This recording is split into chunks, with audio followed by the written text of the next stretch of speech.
অমিতা, এই মরশুম যেটা শেষ হয়েছে ইস্ট বেঙ্গলের, সেরকম মানে এই মরশুমটা কেন বিগত বেশ কয়েক বছর স্বপ্নের মতন যাচ্ছে না।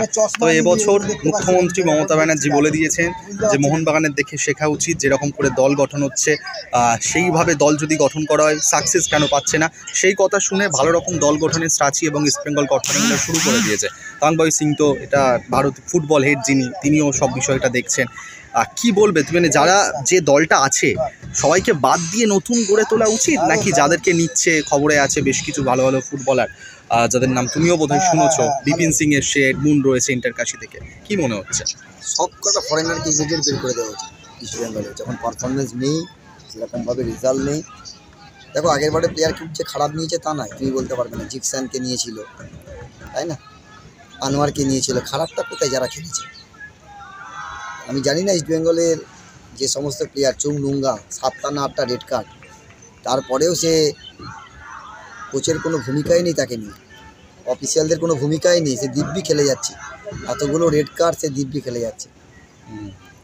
এইগুলোকে আমার মনে হয় একটু ঠিক করতে হবে। আর ইস্ট বেঙ্গল জানি না, আমার খুব খারাপ লাগছে, বিগত কয়েক বছর ধরে রেজাল্ট তো সত্যিই খারাপ। জানি না কাদেরকে নিয়ে আসছে, আমি শুনলাম প্যালেস্টাইনের নাকি কোনো এক প্লেয়ারকে নিয়ে আসছে। আমরা ওয়েট করে থাকবো কেমন খেলে।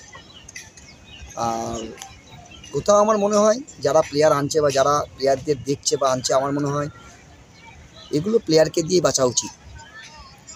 অফিসিয়াল বা যারা আছে বা টিম সিলেকশান করছে এত কটা বছর ধরেই, তাদেরকে ইমিডিয়েট সরিয়ে ফেলা উচিত যারা প্লেয়ার বাঁচছে। মানে এরকম প্লেয়ার বাঁচলে তো কী করে সম্ভব? তুমি আর কত ঢাকবে? প্লেয়ারগুলো কেন খেলবে না? তারা তো পয়সা পাচ্ছে, যথেষ্ট ভালো পয়সা পাচ্ছে, তারা খেলছে না কেন? তারা পারফরমেন্স করুক মাঠে। দর্শকরা কত কত কত কত আর চুপ থাকবে? একদম কবে জিতবে? সবার একটাই চিন্তা, কবে জিতবে।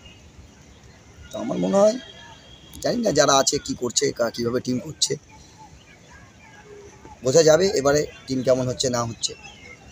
এডমুন্ড আর বিপিন সিং যাকে দলে নেওয়া হলো কনফার্ম দুটো প্রায়, এই দুটো সাইনিং কি বলবে তুমি? দেখো বিপিন ভালো প্লেয়ার, বিপিন এবার যা দেবার আমার মনে হয় ওখানে দিয়ে এসছে। এখানে যদি ভালো খেলতে পারে, যদি নিজেকে আবার নতুন করে শুরু করতে পারে, নতুন ক্লাব, তাহলে ওর উপর ডিপেন্ড করছে কেমন খেলবে। খারাপ তো প্লেয়ার নয় বিপিন। আর এডমুন্ড ইন্টারকাশি রয়ে বছরটা বেশ ভালোই খেলেছে। দেখো অনেকটা ডেভিডের মতন।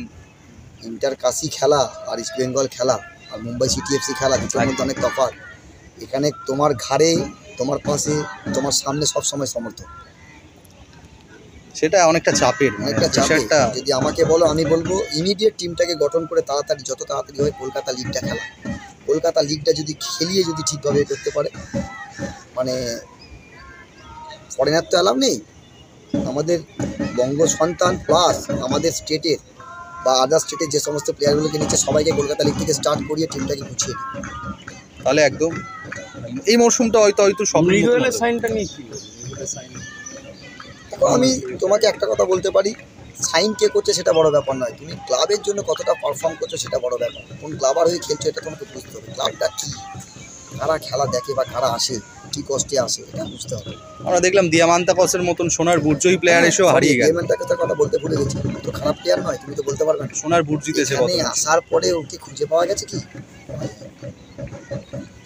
এটাই একটা জার্সির চাপটা যদি নিয়ে ফেলে, নবিতা তোমরাও তো খেলেছো, আরো ভালো বলতে পারবে। দেখো চাপ নয়, চাপ তো সবাই নিতে পারে, ওয়েট একটা দায়িত্ব যে চলো আমি আছি, কোনো ব্যাপার না। সেই জিনিসটা তো আমি কারোর মধ্যে দেখতে পেলাম একদম বিগত 2-3 বছর ধরে, সেটারই অভাব।